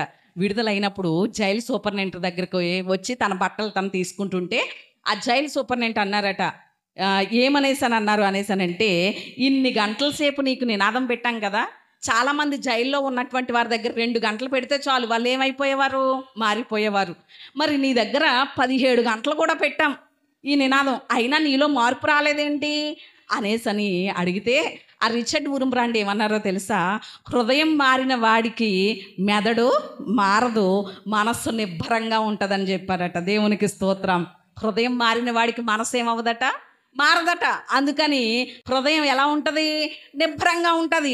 నా హృదయం ఎప్పుడో మారిపోయింది, క్రీస్తు వైపు, క్రీస్తుని అంగీకరించాను కాబట్టి అందుకనే నేను నిబ్బరంగా ఉన్నాను. మీరు ఎన్ని నినాదాలు పెట్టినా, ఎన్ని అబద్ధపు మాటలు చెప్పినా నా హృదయం ఎప్పుడో మారిపోయింది కాబట్టి నా మనసు ఏమీ మారదు గనుక, నా మనసు మారదు గనక, నా మనసు నిబ్బరంగా ఉందనుక జీసస్ ఈజ్ రియల్, సో ఆయనే మై సేవియర్ అన్నాడట. దేవునికి స్తోత్రం, హల్లెలూయా. మరి ఈరోజు మనం ఎంత నిబ్బరంగా ఉండగలుగుతున్నాం? ఎవరైనా వచ్చి 2 మాటలు చెప్తే చాలు, మనకి 2 గంటలు అక్కర్లేదు, 2 మాటలు చెప్తే చాలు. ఎందుకమ్మా ప్రార్థనకి వెళ్తున్నావు ఊరికేని, ఎందుకమ్మా అంతసేపు ప్రార్థన చేస్తున్నావు, ఇంత ప్రార్థన చేస్తున్నావు కానీ దేవుడు ఏమైనా ఆలకిస్తున్నాడా? ఇన్ని సంవత్సరాల నుంచి బాధపడుతుంటే దేవుడు ఏమైనా నీ ఇబ్బందుల నుండి విడిపిస్తున్నాడా? దేవుడు ఏమైనా నీ ప్రార్థనకు సమాధానం ఇస్తున్నాడా? ఇంకెందుకులేమ్మా ఈ 2 మాటలు చాలు, ఏమైపోతాం? అవును కదా అని ఏమైపోతాం చెప్పండి? ప్రార్థన చేయడం మానేస్తాం, చర్చికి రావడం మానేస్తాం, దేవుని స్తుతించడం మానేస్తాం. మరి ఇంకెంతవరకు నిబ్బరంగా ఉన్నట్లు చెప్పండి? ఇక్కడ రిచర్డ్ ఊరుంబ్రాండ్ అయితే 17 గంటలు ఆ నినాదం పెట్టినా కూడా తన నిబ్బరతను ఏమవ్వలేదు, కోల్పోలేదు. యోసేపు జీవితంలో మనం చూస్తున్న మొట్టమొదటిగా ఎలా ఉన్నాడు? నీతిగా ఉన్నాడు, నీతిగా జీవించాడు అన్ని ప్రతికూలతల్లో కూడా. అలాగే రెండవదిగా ఎలా ఉన్నాడు చెప్పండి? నిబ్బరంగా ఉన్నాడు. దేవుని మీద చింత యావత్తు వేసినవాడు నిబ్బరంగానే ఉంటాడు. మూడవదిగా యోసేపు ఎలా జీవించాడు అనేసనంటే 39:7 చూడండి ఒకసారి. ఆదికాండం 39:7. అటు తరువాత అతని యజమానుని భార్య యోసేపు మీద కన్ను వేసి తనతో శయనించుమని చెప్పెను. అతడు ఒప్పక, నా యజమానునికి కలిగినదంతయు నా చేతికి అప్పగించెను కదా, నా వశమున తన ఇంటిలో ఏమి ఉన్నదో అతడు ఎరుగడు, ఈ ఇంటిలో నాకంటే పైవాడు ఎవడూ లేడు, నీవు అతని భార్యవైనందున తప్ప మరి దేనిని నాకు అప్పగింపక ఉండలేదు, కాబట్టి నేనెట్లు ఇంత ఘోరమైన దుష్కార్యము చేసి దేవునికి విరోధముగా పాపము కట్టుకొందునని తన యజమానుని భార్యతో అనెను. దేవునికి స్తోత్రం. ఇక్కడ మూడవదిగా చూస్తే యోసేపు ఎలా జీవించాడు అంటే నిర్దోషిగా జీవించాడు. దేవునికి స్తోత్రం, హల్లెలూయా. మీకు గుర్తుండాలని ఒకే అక్షరం మీద చెప్తున్నాను. మొట్టమొదటిది ఏంటి చెప్పండి? నీతిగా జీవించాడు. రెండవది ఎలా జీవించాడు? నిర్భయముగా జీవించాడు. మూడవది నిర్దోషిగా జీవించాడు. అంటే ఎటువంటి దోషం, దేవునికి విరోధంగా నేను దుష్కార్యం చేయలేను, దోషం చేయలేను అన్నాడు. అంటే ఈయనదేమీ తప్పులేదు. పోతీఫర్ భార్య ఈయన మీద ఏం చేసిందట? కన్ను వేసిందట. ఎందుకని కన్ను వేసింది? 39:6 చూడండి ఒకసారి. ఎందుకని కన్ను వేసింది యోసేపు మీద? 39:6. అతడు తనకు కలిగినదంతా యోసేపుకి అప్పగించి లాస్ట్ లైన్ చూడండి. యోసేపు రూపవంతుడును సుందరుడునై ఉన్నాడు. దేవునికి స్తోత్రం. ఎవరట యోసేపు? ఎవరట? రూపవంతుడట, సుందరుడట. అందుకని పోతిఫర్ భార్య యోసేపు మీద ఏం చేసిందట? కన్ను వేసిందట. అంటే ఇంతటి అందం యోసేపుకి ఎక్కడి నుంచి వచ్చింది? ఎక్కడి నుంచి వచ్చింది? 29:17 చూడండి ఒకసారి. ఆదికాండం 29:17. ఆదికాండం 29:17. లేయా జబ్బు కండ్లు కలదై, రాహేలు రూపవతియు సుందరియునై ఉండెను. దేవునికి స్తోత్రం. హల్లెలూయా. అంటే యోసేపు ఎవరి కొడుకు? రాహేలు కొడుకు. యోసేపు రాహేలుకి యాకోబుకి పుట్టినటువంటి మొదటి బిడ్డ. అంటే రాహేలు, లేయా అయితే జబ్బు కళ్ళుది, రాహేల్ అక్క. కానీ రాహేలు మాత్రం ఎలాంటిదట? రూపవతి, సుందరి. రాహేలుకు ఉన్నటువంటి అందం ఎవరికి వచ్చింది? యోసేపుకి వచ్చింది. చాలాసార్లు అందంగా ఉండడం కూడా ఏమవుతుంది? కొన్ని ప్రాబ్లమ్స్ తెచ్చిపెడుతుంది అనమాట, యోసేపుని బట్టి మనము ఆలోచన చేస్తే. ఇక్కడ యోసేపు అందంగా ఉన్నాడని పోతిఫర్ భార్య ఏం చేసింది? కన్ను వేసిందట.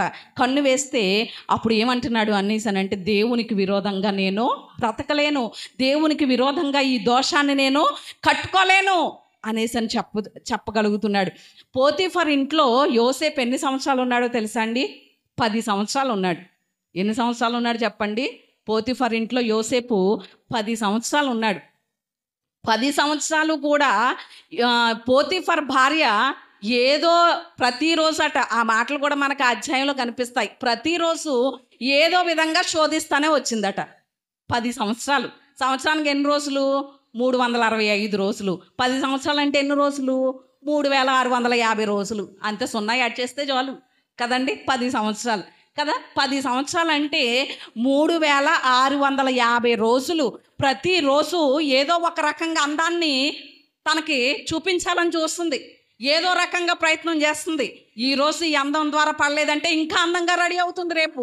అలా ఏదో రకంగా శోధిస్తుంది. అంటే ఎన్ని శోధనలు, ఎన్నిసార్లు శోధన అనుభవించాడు యోసేపు అంటే 3650 సార్లు శోధించబడ్డాడు. శోధన ఎదురయ్యింది. ఈరోజు మన యవ్వనస్తులను గనక ఆలోచన చేస్తే, ఒక్కసారి శోధన ఎదురైతే చాలు ఏమైపోతూ ఉంటారు? టింగుమని పడిపోతూ ఉంటారు ఒక్కసారి శోధనలో కదండి. మహా అయితే మహాశక్తి కలిగి, బలం కలిగి, వాక్య అనుసరణ కలిగి ఉన్నవారైతే పోనీ 1-2 సార్లు కాదని నో అని చెప్తారు. తర్వాత 4వసారి ఏమవుతుంది చెప్పండి? పడిపోయే పరిస్థితులు. కానీ యోసేపు చూడండి, ఎన్నిసార్లు శోధన ఎదురైంది? 3650 సార్లు శోధన ఎదురైంది యోసేపుకి. అయినా కూడా ఎలా ఉన్నాడు? నిబ్బరంగానే ఉన్నాడు. కాబట్టే నిర్దోషిగా జీవించాడు. దేవునికి స్తోత్రం. 3650 సార్లు తన అందాన్ని ప్రదర్శించింది పోతిఫర్ భార్య. అయినా కూడా కన్నెత్తి ఏం చేయలేదు యోసేపు? ఆమె వంక చూడలేదు. దేవునికి స్తోత్రం. ఈరోజు క్రైస్తవుల యొక్క జీవితాల్లో, దేవుని బిడ్డల యొక్క జీవితాల్లో అపవాది ప్రవేశించడానికి 3 మార్గాలు ఎన్నుకుంటాడు. మొదటి మార్గం కన్ను, 2వ మార్గం చెవి, 3వ మార్గం నోరు. ఈ 3 మార్గాల ద్వారా క్రైస్తవుల జీవితంలో ప్రవేశించడానికి అపవాది ఈ 3 మార్గాలు ఎన్నుకుంటాడు. అందులో ప్రధానమైనది ఏంటి అంటే కన్ను. కన్ను ద్వారానే మనలో ప్రవేశించడానికి చూస్తూ ఉంటాడు. ఆ కన్ను ద్వారా అవ్వమ్మ ఏమైపోయింది? కన్ను ద్వారా పడిపోలేదా? ఆకాను కన్ను ద్వారా పడిపోలేదా? శాపగ్రస్తమైనది ఆశించలేదా? లేకపోతే భక్తాగ్రేసరుడైనటువంటి దావీదు చూడడాన్ని బట్టి, కన్నును బట్టి పాపంలో పడిపోలేదా? ఇశ్రాయేలీయులకు న్యాయాధిపతి అయినటువంటి సంసోను సూచించడం ద్వారా, ఆశించడం ద్వారా, కన్ను ద్వారా పాపంలో పడిపోలేదా? అంటే వీరందరూ దేన్ని బట్టి పడిపోయారు పాపంలో? కన్ను ద్వారానే. అంటే ఈరోజు క్రైస్తవుల యొక్క జీవితంలో, దేవుని బిడ్డల యొక్క జీవితంలోనికి అపవాది అడుగు పెట్టడానికి, వారి జీవితాలను విచ్ఛిన్నం చేయడానికి, వారి జీవితాలను బలహీనం చేయడానికి, వారిని దేవుని నుండి తొలగించడానికి ఎన్నుకునేటువంటి ప్రధానమైన మార్గం ఏంటి అంటే కన్ను. మరి ఈరోజు మన కళ్ళను మనం ఎంతవరకు కాపాడుకోగలుగుతున్నాం? ఇక్కడ 3650 సార్లు తన అందాలని ప్రదర్శించినా కూడా పోతిఫర్ భార్య యోసేపు ఏం చేయలేదు చెప్పండి? ఏమాత్రము ఆమె వైపు చూడలేదు. తన కన్నుని జాగ్రత్తగా కాపాడుకున్నాడు, తన చూపుని జాగ్రత్తగా కాపాడుకున్నాడు. మరి ఈరోజు ఎంతవరకు మన కన్నులను జాగ్రత్తగా కాపాడుకోగలుగుతున్నాం? ఈరోజు చాలామంది యవనస్తులు పాడైపోవడానికి సెల్ ద్వారా కాదా, అశ్లీలమైనటువంటి దృశ్యాలు చూడడాన్ని బట్టి వారు పడిపోవట్లేదా శోధనలో? అంటే ఈరోజు దేవుని బిడ్డలైనటువంటి మనందరం ఏం చేయాలో తెలుసా? యోబు చేసుకున్నటువంటి తీర్మానం చేసుకోవాలి. యోబు ఏమంటున్నాడో తెలుసా? నా కన్నులతో నేను నిబంధన చేసుకున్నాను గనుక కన్యకను నేను ఎట్లా చూస్తాను అంటున్నాడు. అంటే ఒక తీర్మానం చేసేసుకున్నాడు యోబు, ఒక నిబంధన చేసేసుకున్నాడు. నా కన్నులతో ఏ మాత్రము కూడా ఏ పాపాన్ని, ఏ స్త్రీని చూడను అని యోబు నిబంధన చేసుకున్నాడు. ఈరోజు మనము కూడా అలాంటి నిబంధన తీర్మానం చేసుకుంటే అపవాదికి దొరికే అవకాశం లేదు. దేవునికి స్తోత్రం, హల్లెలూయా. మరి ఈరోజు ఎంతవరకు మన చూపుని మనం కాపాడుకోగలుగుతున్నాం? అలా గనక మనం కాపాడుకోకపోతే మన కుటుంబం మీదకి ఎవరు వస్తారంటే లయకర్త ప్రవేశిస్తాడు మన కుటుంబంలో. మన కన్ను ద్వారా, వినికిడి ద్వారా, మాట ద్వారా లయకర్త ప్రవేశిస్తున్నాడా ఈరోజు మన కుటుంబాల్లోనికి? లేక మనం చోటు ఇవ్వకపోవడాన్ని బట్టి, మన కన్నును కాపాడుకోవడాన్ని బట్టి ఆదరణకర్త మన కుటుంబాల్లో ఉంటున్నాడా? దేవునికి స్తోత్రం. ఎలా ఉంటున్నాయి మన కుటుంబాలు అనేది ఎంతైనా కూడా మనం పరిశీలన చేసుకోవాలి. ఇక్కడ మనం ఆలోచన చేస్తే ఆమె చేతిలో యోసేపు ఏం చేశాడు?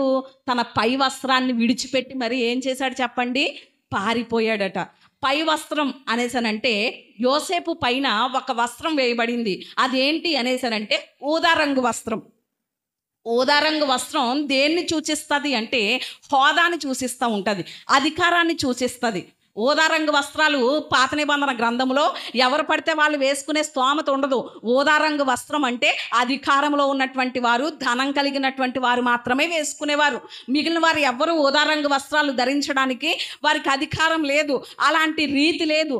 యోసేపు 10 సంవత్సరాలుగా పోతీఫర్ ఇంట్లో ఉంటున్నాడు కనుక ఊదా రంగు వస్త్రం తన మీద వేయబడింది. ఎందుకంటే పోతీఫరు తన ఇల్లంతటిని ఎవరికి అప్పగించాడు?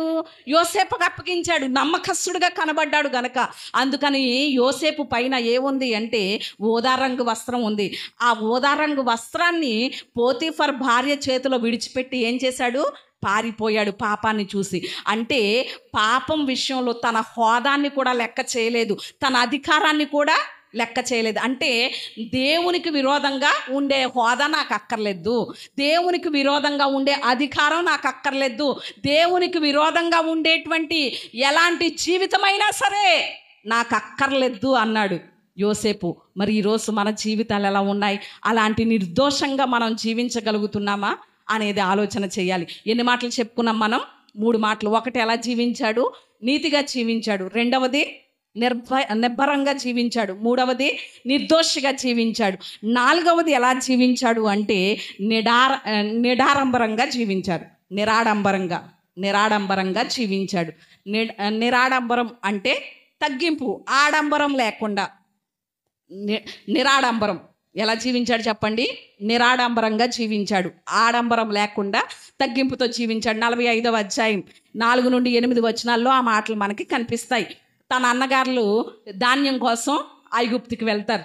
వెళ్ళినప్పుడు తన అన్నగారులకి తను ఏం చేసుకుంటాడు చెప్పండి? అక్కడ తాను పరిచయం చేసుకుంటాడు. మీరు నన్ను గుంట్లో పడేశారు, ఇస్మాయిల్కి అమ్మేశారు, కానీ ఈరోజు ఇక్కడ ఈ ధాన్యం ఇదంతా కూడా సమకూర్చేలాగున దేవుడే నన్ను బ్రతికించాడు అని తన అన్నగారులకి ఏం చేసుకుంటాడు చెప్పండి? పరిచయం చేసుకుంటాడు. పరిచయం చేసుకున్నప్పుడు తన అన్నగారులు యోసేపుని చూసి భయపడిపోతారు. అంటే అక్కడ యోసేపు యొక్క స్థానం ఎలా ఉంది? రాజు తర్వాత రాజు అంతటి వాడు. ఐగుప్తులో యోసేపు యొక్క స్థానం ఏంటి చెప్పండి? రాజు తర్వాత రాజే కదా. మరి రాజు స్థానంలో ఉన్నాడు. ఆ ఐగుప్తీయులు రాజు అంటే దేవుడితో సమానంగా చూస్తారు రాజుని.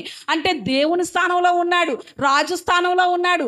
మాకేదైనా కీడు చేస్తాడేమో, మేము చేసినటువంటి ద్రోహాన్ని, మేము చేసినటువంటి కీడుని మనసులో పెట్టుకుని మమ్మల్ని చంపేస్తాడేమో, బ్రతకనివ్వడేమో అని అన్నగారులు భయపడతా ఉంటే అప్పుడు ఏమంటున్నాడో తెలుసా? తన అన్నగారుల మీద, తన తమ్ముడైన బెన్యామీను మీద మెడ మీద పడి ఏం చేస్తున్నాడు? ముద్దు పెట్టుకుని ఏడుస్తున్నాడు. నేను దేవుని స్థానంలో లేను, రాజు స్థానంలో లేను, మిమ్మల్ని ఏమీ చంపమని ఆజ్ఞాపించను, మిమ్మల్ని నేను బ్రతికిస్తాను అని చెప్తున్నాడు. అంటే దీంట్లో ఏం కనిపిస్తుంది?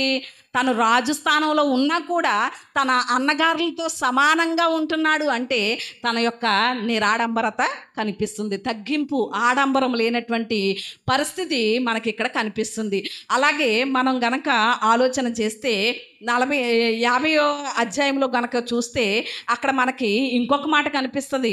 20వ వచనంలో, మీరు నాకు కీడు చేయను ఉద్దేశించరు కానీ నేటి దినమును జరుగుచున్నట్లు అనగా బహు ప్రజలను బ్రతికించినట్లు అది మేలుకే దేవుడు ఉద్దేశించున్నాడు. కాబట్టి మీరు భయపడొద్దు, నేను మిమ్మును మీ పిల్లలను పోషించదనని చెప్పి అందరిని ఆదరించి వారితో ప్రీతిగా మాట్లాడాను. దేవునికి స్తోత్రం.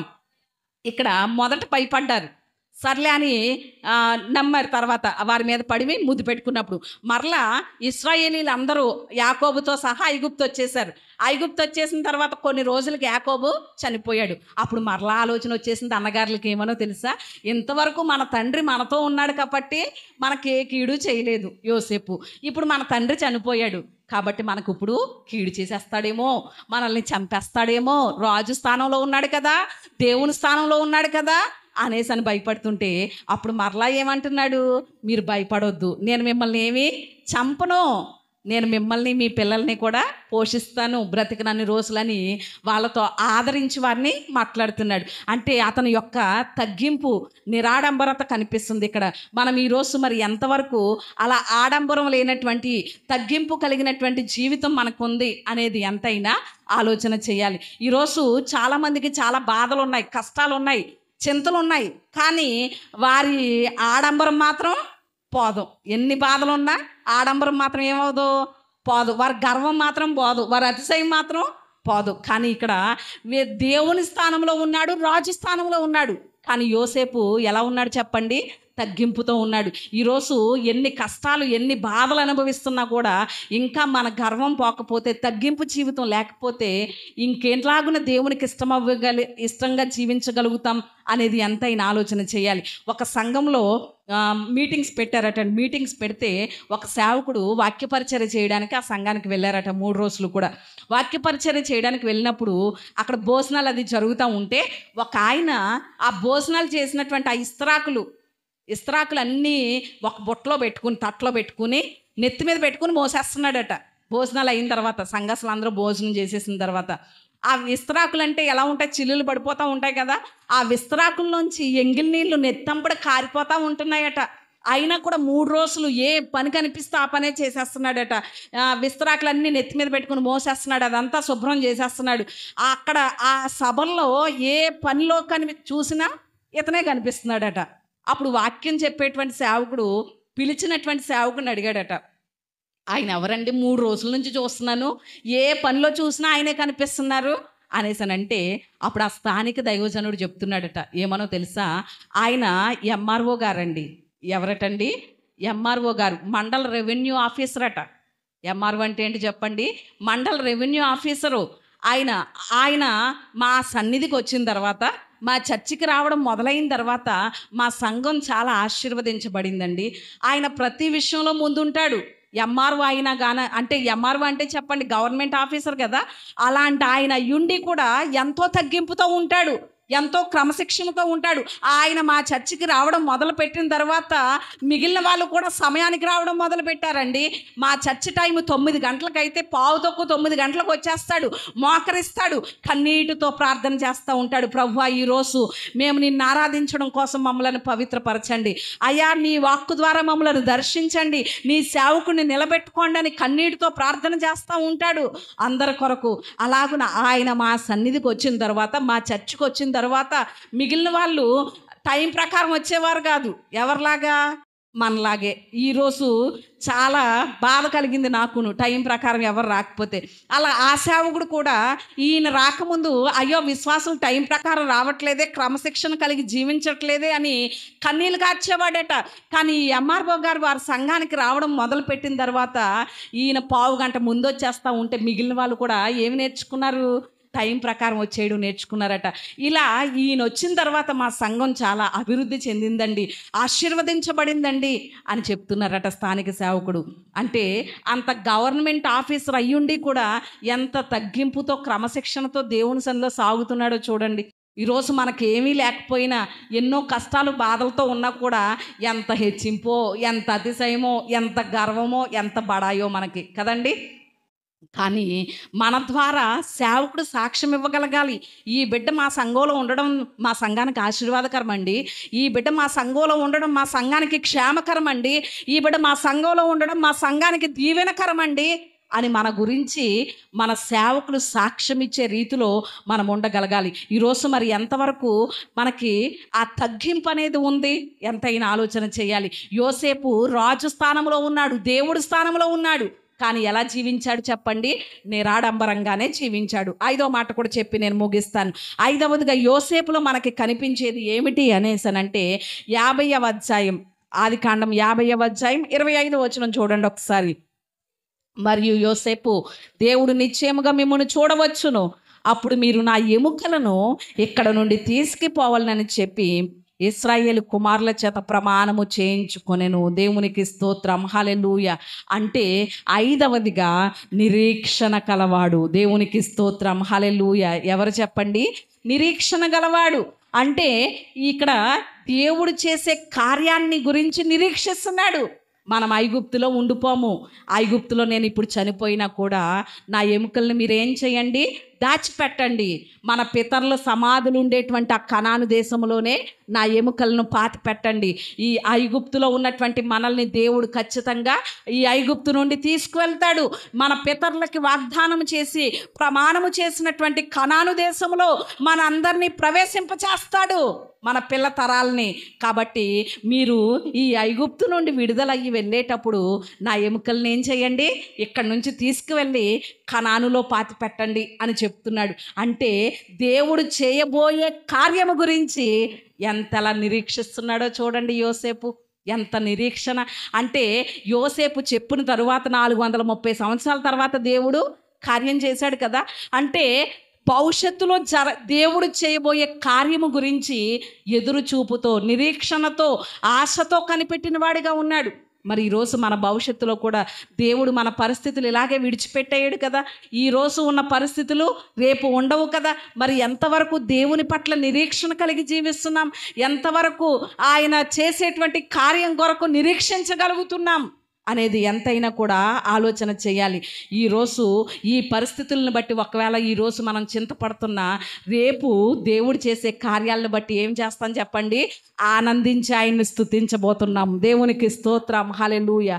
ఎప్పుడు అనేసనంటే మన చింత యావత్తు ఆయన మీద వేసినప్పుడే. మరి ఈరోజు ఎంతవరకు మన చింత యావత్తుని ఆయన మీద వేయగలుగుతున్నాం అనేది ఎంతైనా కూడా ఆలోచన చేయాలి. ఒక నిరీక్షణ ఉండాలి. దేవుడు ఈ బాధల నుండి నన్ను విడిపిస్తాడు, ఈ కష్టాలను తొలగిస్తాడు, ఈ సమస్యలకు పరిష్కారం చూపిస్తాడు, నా చింతలు ఆందోళనలు అన్నిటి నుండి కూడా నా కన్నీటిని నాట్యంగా మారుస్తాడు అనే నిరీక్షణతో మనం ముందుకు సాగాలి. నిరీక్షణ లేకపోతే దేవుని కార్యాలు పొందుకోలేం. నిరీక్షించలేకపోతే దేవుని అద్భుతాలు మనం చూడలేం. నిరీక్షణతోటే దేవుని కార్యాలు పొందుకోగలుగుతాం. ఈరోజు ఎంతవరకు మనం నిరీక్షించగలుగుతున్నాం అనేది ఎంతైనా ఆలోచన చేయాలి. ఒక విషయాన్ని చెప్పి నేను నా మాటలు ముగిస్తాను. ఒకసారి అటండి, ఒక టీవీ ఛానల్లో ఒక ఇంటర్వ్యూ జరుగుతుంది. టీవీ ఛానల్లో ఆ ఇంటర్వ్యూ చేసేవారు ఎవరిని చేస్తున్నారంటే, ఒక ఐఏఎస్ ఆఫీసర్ని ఇంటర్వ్యూ చేస్తున్నారు. ఆయన పేరు ఏంటి అంటే విష్ణువర్ధన్ ఐఏఎస్ అనే ఆఫీసర్ని ఒక టీవీ ఛానల్ వాళ్ళు ఇంటర్వ్యూ చేస్తున్నారు. ఆ ఇంటర్వ్యూ చేసేటప్పుడు ఆ విష్ణువర్ధన్ ఐఏఎస్ ఆఫీసర్ గారిని అడుగుతున్నారు టీవీ ఛానల్ వారు. ఏమని అడుగుతున్నారో తెలుసా? మీరు దిక్కులేనటువంటి వారు కదా, ఏమీ లేనటువంటి వారు, తృణీకరించబడిన వారు, ఒక విధవరాల కుమారుడు కదా విధవరాల కుమారుడు అయ్యుండి, తృణీకరింపబడిన వాడు అయ్యుండి ఐఏఎస్ ఆఫీసర్ ఎలా అయ్యారు మీరు అనేసి అడుగుతున్నారు. అడుగుతూ ఉంటే అప్పుడు ఆ విష్ణువర్ధన్ ఐఏఎస్ ఆఫీసర్ గారు తన సాక్ష్యాన్ని పంచుకుంటున్నారు. నేను ఇలా ఐఏఎస్ ఆఫీసర్ అవ్వడానికి నా మొట్టమొదటి కారణం ఎవరు అంటే, నా ప్రభు అయినటువంటి యేసయ్యే. నా చిన్నతనంలో నా తండ్రి చనిపోయాడు. నా తండ్రి చనిపోయిన తర్వాత మా పరిస్థితి చాలా దీనంగా మారిపోయింది, దయనీయంగా మారిపోయింది. మారిపోతే నా తల్లి గవర్నమెంట్ స్కూల్లో బాత్రూములు కడగడానికి ఆయాగా జాయిన్ అయింది. జాయిన్ అయినటువంటి పరిస్థితుల్లో ఆ చిన్నతనంలో ఒక బస్ స్టాండ్లో నిలబడి నేను చింతపడుతున్నాను. ఏమనో తెలుసా, నా తండ్రే కనుక ఉంటే ఇంత దీనమైన పరిస్థితి నాకు ఉండకపోదును కదా. ఈరోజు కడుపు నిండా ఒక్క పూట భోజనం చేయడానికి కూడా లేనటువంటి పరిస్థితుల్లో ఉన్నాం కదా. నా తండ్రే బ్రతుకుంటే ఇలాంటి దీనమైన పరిస్థితి నాకు ఉండకపోదును కదా అని బస్ స్టాండ్లో ఎండలో నిలబడి ఎంతో చింతతో ఆందోళనతో బాధపడుతున్నటువంటి నాకు ఒక వ్యక్తి నా దగ్గరకు వచ్చి ఆయన చెప్పారు, బాబు నువ్వెందుకని ఆలోచన చేస్తున్నావు, ఎందుకని బాధపడుతున్నావు, నేను నీకు సహాయం చేయగలను. ఒకవేళ నేను నీకు చేసినటువంటి సహాయం ఒక వారం రోజులు ఉండొచ్చు, కానీ నీవు గనక యేసు ప్రభువుని గనక నమ్ముకుంటే ఆయన నీ జీవితాంతం నీకు సహాయం చేయగలవాడై ఉన్నాడు, నీ జీవితాన్ని మార్చగలిగిన వాడై ఉన్నాడు, నీ జీవితాన్ని ఒక ఆశీర్వాదకరంగా చేయగలిగిన శక్తిమంతుడై ఉన్నాడు. ఆయన్ని నమ్ముకో బాబు అని చెప్పారట ఆ బస్ స్టాండ్లో ఈయన బాధపడుతున్నప్పుడు. అప్పుడు ఇంటికి వెళ్ళి తన తల్లితో చెప్పాడట, ఈ చిన్న అబ్బాయి ఇలా ఒక ఆయన చెప్పాడమ్మా బస్ స్టాండ్లో నాకు అనేసని. అంటే అప్పుడు ఇక్కడ ప్రక్కన మన చుట్టుప్రక్కల ఏదైనా చర్చ్ ఉంటే చూడమ్మా వెళ్దామన్నదట తల్లి. ఆ చుట్టుప్రక్కల ఉన్నటువంటి ఒక మందిరానికి తల్లి కొడుకులు ప్రతిరోజు వెళ్తా ఉండేవారట. ఆ అబ్బాయి 10th రాకముందే 9thలోనే బాప్తిస్మం తీసుకున్నాడు. బాప్తిస్మం తీసుకుని విష్ణువర్ధన్ కాస్త కృపావర్ధన్గా మార్చబడ్డాడట. కృపావర్ధన్గా మార్చబడినటువంటి ఆ బిడ్డ 10th రాశాడు. 10th ఎగ్జామ్స్ రాసిన తర్వాత 10thలో జిల్లాలోనే 5th ప్లేస్ వచ్చిందట. 5th ప్లేస్ వస్తే అప్పుడు కొంతమంది 2-3 సలహా ఇచ్చారట, ఇంత తెలివి కలిగిన వాడు కదా సివిల్స్ రాస్తే బాగుంటుంది, సివిల్స్ కోసం ట్రై చేయమని 2-3 సలహాలు ఇస్తే ఆ సలహాలను బట్టి అలా సివిల్స్ రాయడానికి 2-3 ప్రయత్నాలే చేశాడట, ఎక్కువ ప్రయత్నాలు ఏమీ చేయలేదట. అలా 2-3 ప్రయత్నాలు చేయడాన్ని బట్టి ఈరోజు ఎలా మారిపోయాడు, IAS officer, Indian administrative service. IAS అంటే IAS ఆఫీసర్గా మారిపోయేటువంటి పరిస్థితి. ఇదంతా కేవలం దేన్ని బట్టి అంటే నా ప్రభువుని బట్టే. ఆ రోజు నా చిన్ననాటి తనంలో, నా చిన్న వయసులో నేను బస్ స్టాండ్లో నిలబడి బాధపడుచున్నటువంటి ఆ సమయంలో ఒక ఆయన వచ్చి యేసుక్రీస్తుని పరిచయం చేశారు.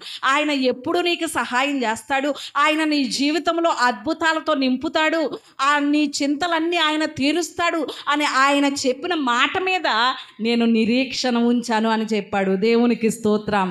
ఈరోజు ఇంతకాలం నుంచి మనం ఏం చేస్తున్నాం, దేవుని మాటలు వింటానే ఉన్నాం కదా, దేవుని వాక్యాలు వింటానే ఉన్నాం కదా. మన జీవితంలో పోనీ ఇంతకుముందు ఏమి దేవుని కార్యాలు పొందుకోలేని వారిగా ఉన్నామా, దేవుని కార్యాలు చూడలేని వారిగా ఉన్నామా అంటే మనం ఎప్పటి నుంచో ఎన్నెన్నో లెక్కలేని కార్యాలు దేవుని దగ్గర పొందుకుంటూనే ఉన్నాం, దేవుని కార్యాలు అనుభవిస్తూనే ఉన్నాం, అద్భుతాలు రుచి చూచిన వారమే. అయినా కూడా ఇంకా ఇంకా నిరీక్షణ లేకుండానే ఇప్పుడున్న కష్టాన్ని బట్టి, ఇప్పుడున్న సమస్యను బట్టి, ఇప్పుడున్న బాధను బట్టి, ఇప్పుడున్న చింతను బట్టి చింతిస్తున్నామే తప్ప నిరీక్షణతో దేవుని వైపు చూడలేకపోతున్నామేమో. ఈరోజు నా దేవుడు మాట్లాడుతున్నాడు, నేను మిమ్ములను గురించి చింతిస్తున్నాను గనక మీ చింత యావత్తు ఎవరి మీద వేయండి, నా మీద వేయండి అని ఆయన చెప్తున్నాడు. మనం ఎలాంటి పరిస్థితుల్లో ఎలాంటి చింతలతో ఉన్నా మన చింత యావత్తు ఆయన మీద వేద్దాం. చింతనొందని చెట్టుగా మనకి ఫలించెడు కొమ్మగా యోసేపు కనిపించాడు. కష్టకాలములో, కరువు కాలములో, క్షామ కాలములో, పగపట్టినటువంటి జీవితంలో, అసూయ పట్టి కీడు చేసినటువంటి మనుషుల మధ్యలో, ఎన్ని బాధల్లో, ఎన్ని సమస్యల్లో, ఎన్ని ప్రతికూలతల్లో, చెరసాల జీవితాల్లో, నిందలు అవమానాలు ఎదురైన జీవితంలో ఎంతగా దేవుని మీద తన చింత యావత్తు వేసి ఫలించడి కొమ్మగా మారాడో ఈరోజు మనము కూడా చింతనొందని చెట్టులాగా మన చింత యావత్తు ఆయన మీద వేద్దాం. వర్షం లేని సంవత్సరంలో కూడా కాపు మానకుండా మనం ఫలం ఇచ్చేటువంటి చెట్టు వలె ఉందాం. అట్టి కృప దేవుడు మనందరికీ దయచేయును గాక.